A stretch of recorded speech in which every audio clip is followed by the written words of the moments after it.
নমস্কার প্রিয় শিক্ষার্থীবৃন্দু, সবাইকে আমার শুভেচ্ছা। আর এই কলেজে ভর্তি হওয়ার জন্য সবাইকে আন্তরিক অভিনন্দন ও স্বাগতম। আজ তোমাদের প্রথম ক্লাস। আশা করছি তোমরা সকলেই পরম করুণাময়ের আশীর্বাদে ভালো আছো। আমিও ভালো আছি। আমি অনামিকা রানী সরকার, প্রভাষক রসায়ন, পাগলা pre school and college, Rangpur. সারা বিশ্বব্যাপী কোভিড-19 এর কারণে এই অনলাইন ক্লাসের আয়োজন। এই মহামারীর প্রাদুর্ভাব প্রতিরোধ করতে যে সমস্ত নিয়ম মেনে চলতে বলা হয়েছে তার সবগুলো যথাযথভাবে পালন করবে। আজ আমার সঙ্গে তোমরা এই প্রতিজ্ঞা করো যাতে তোমরা সুশিক্ষায় শিক্ষিত হয়ে তোমাদের পিতামাতা, শিক্ষক, সর্বোপরি দেশ তোমাদের নিয়ে গর্বিত হয়।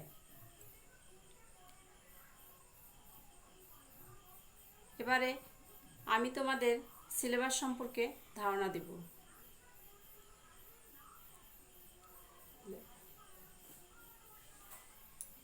হচ্ছে রসায়ন প্রথম পত্র, ক্লাস 1। এখন এই রসায়ন কিংবা হচ্ছে এইচএসসিতে যতগুলো বিষয় আছে শুধুমাত্র আইসিটি বাদে সবগুলোই প্রথম পত্র দ্বিতীয় পত্র রয়েছে। প্রথম পত্র রসায়নের প্রথম পত্র 100 মার্কস আর দ্বিতীয় পত্র 100 মার্কস। এই 100 মার্কসের মধ্যে বহু নির্বাচনী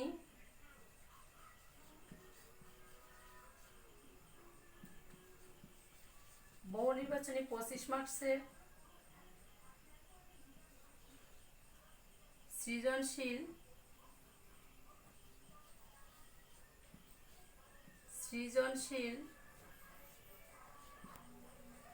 50 আর ব্যবহারিক 25।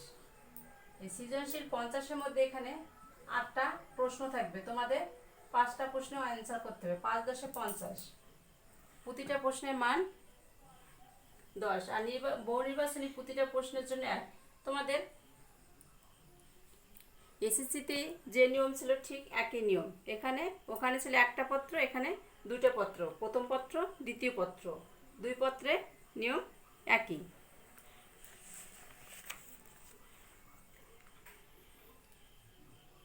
তোমাদের সবার প্রতি আমার একটা অনুরোধ, তোমরা সবাই ক্লাসে মনোযোগী হবে আর সময়কে সঠিকভাবে গুরুত্ব দিবা। তোমাদের শেখানোর দায়িত্ব আমার।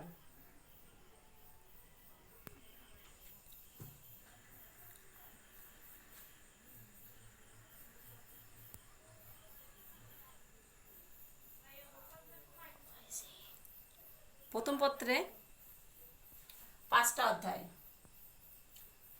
তোমাদের একটু সিলেবাস সম্পর্কে ধারণা দেয়। সিলেবাসটা হচ্ছে যে অর্ধবার্ষিক পরীক্ষা,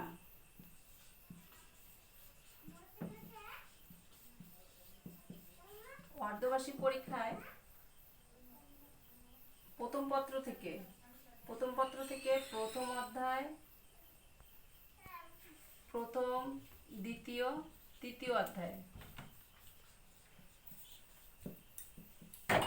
দ্বিতীয় পত্র থেকে প্রথম আর দ্বিতীয় অধ্যায়। আর বার্ষিক পরীক্ষায়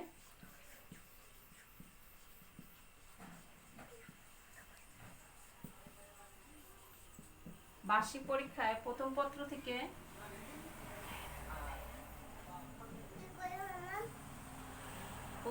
থেকে থাকবে চতুর্থ, পঞ্চম অধ্যায়। আর দ্বিতীয় পত্রতে থাকবে তাহলে অর্ধবার্ষিকীতে প্রথম আর তৃতীয় অধ্যায় থাকবে। আর দ্বিতীয় পত্রে থাকবে চতুর্থ আর পঞ্চম অধ্যায়। ওকে,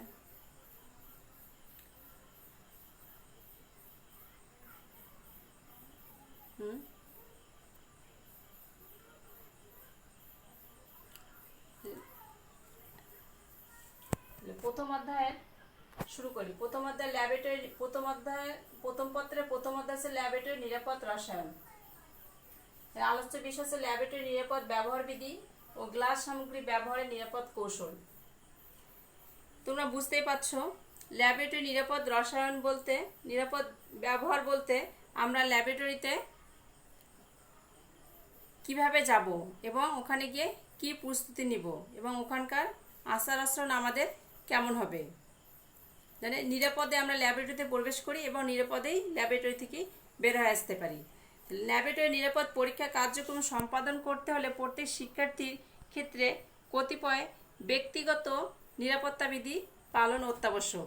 এর মধ্যে যেমন কোনো মতেই ওখানে কোনো খাদ্য গ্রহণ, জলীয় দ্রবণ পান করা যাবে না, ওখানকার কাজে মনোযোগী হতে হবে, কোনো ক্রমেই অন্যমনস্ক হওয়া যাবে না, একাগ্রতা, তারপর কর্তব্যনিষ্ঠা, পরিষ্কার পরিচ্ছন্নতা অবশ্যই পালনীয়।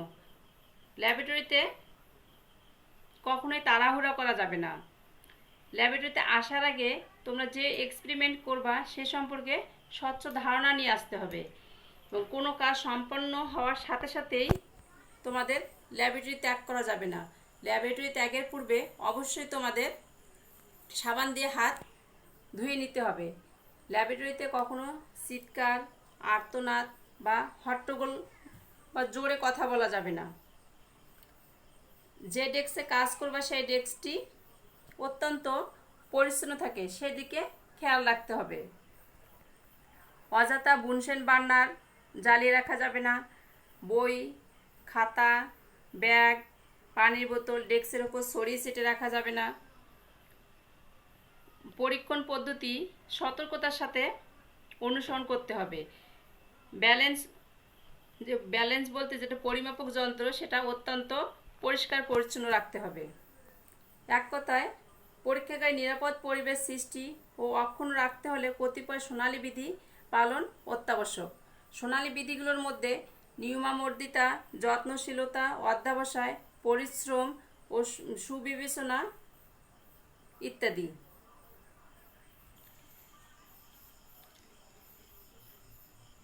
এই গেল নিরাপত্তা বিধি পালনের অত্যাবশ্যকতা। এবার আসি, আমরা ল্যাবরেটরিতে যাব, আমাদের পোশাক পরিচ্ছদ কীরকম হতে হবে।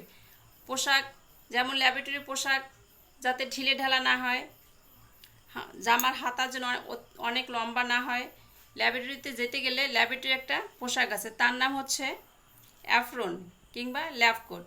এটা যদি পরে আমরা ল্যাবরেটরিতে প্রবেশ করি তাহলে আমাদের কাজের একটা মনোযোগ বা মনোসংযোগ সৃষ্টি হবে।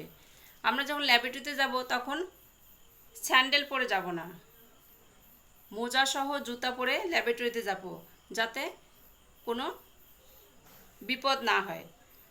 তারপর আসি নিরাপদ গ্লাস। মানুষের চোখ সবচেয়ে গুরুত্বপূর্ণ এবং সংবেদনশীল অঙ্গ। এ কারণে চোখের নিরাপত্তা সর্বাধিক গুরুত্ব দিতে হবে। আর চোখের নিরাপত্তা দিতে গিয়ে আমাদের যা ব্যবহার করতে হবে সেটা হচ্ছে নিরাপত্তা গ্লাস বা চশমা। তারপর আসি মুখোশ বা মাস্ক। রাসায়নিক পরীক্ষাগারে অনেক ক্ষতিকর সূক্ষ্ম রাসায়নিক কণা, কোনো বিক্রিয়া থেকে উদ্ভূত গ্যাসীয় পদার্থ যাতে নাক দিয়ে দেহের অভ্যন্তরে প্রবেশ করে, তা যেন আমাদের শরীরে প্রবেশ করতে না পারে সেজন্য আমাদের মুখোশ বা মাস্ক, যা বর্তমান সময়ের জন্য একটি গুরুত্বপূর্ণ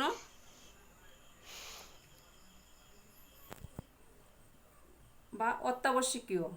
এই মুখোশ বা মাস্ক পরলে আমরা যেমন সুস্থ থাকব, নিরাপদ থাকব এবং কোভিড-19 হাত থেকে রক্ষা পাব। হাতের দস্তানা। ল্যাবরেটরিতে বিভিন্ন রাসায়নিক পদার্থ, কাঁচ, অ্যাসিড ইত্যাদি নিয়ে আমাদের নাড়াচাড়া করতে হয়, কাজ করতে হয়। হাত যাতে সুরক্ষিত থাকে সেজন্য হ্যান্ড গ্লোভস ব্যবহার করব।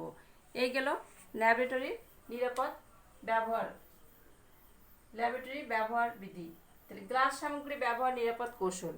আমরা যখন ল্যাবরেটরিতে কাজ করব যে সমস্ত জিনিস নিয়ে, তার সবগুলোই হচ্ছে কাচের।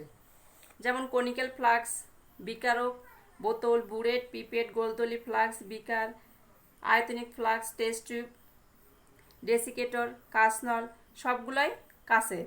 এই কাচের জিনিস ব্যবহার করতে গেলে আমাদের একটু সতর্কতার সহিত ব্যবহার করতে হবে, তা না হলে যে কোনো সময় যে কোনো বিপদের আশঙ্কা থেকে যায়।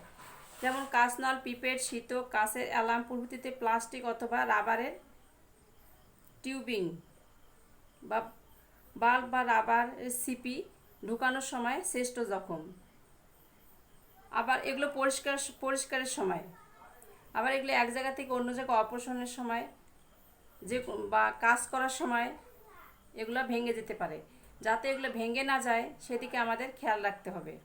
আমাদের এগুলো অতি সূক্ষ্মভাবে ব্যবহার করতে হবে এবং পরিষ্কার করতে হবে।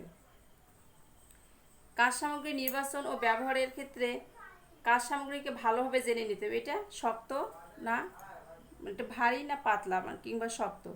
ব্যবহারিক কাজের কার্যপ্রণালী ভালোভাবে বুঝে নিতে হবে।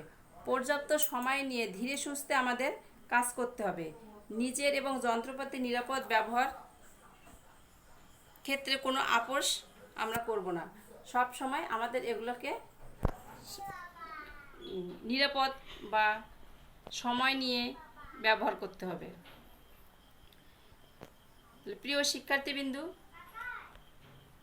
আজ আমরা ল্যাবরেটরি ব্যবহার বিধি এবং গ্লাস সামগ্রী ব্যবহারের নিরাপদ কৌশল সম্পর্কে জানলাম।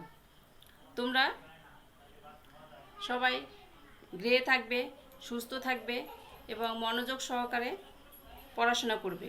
যদিও এই চ্যাপ্টারটা খুবই সহজ, তোমরা যদি একটু মনোযোগ দিয়ে পড়ো তাহলে এখান থেকে অনায়াসেই তোমরা যে কোনো কোশ্চেনের অ্যান্সার করতে পাবা।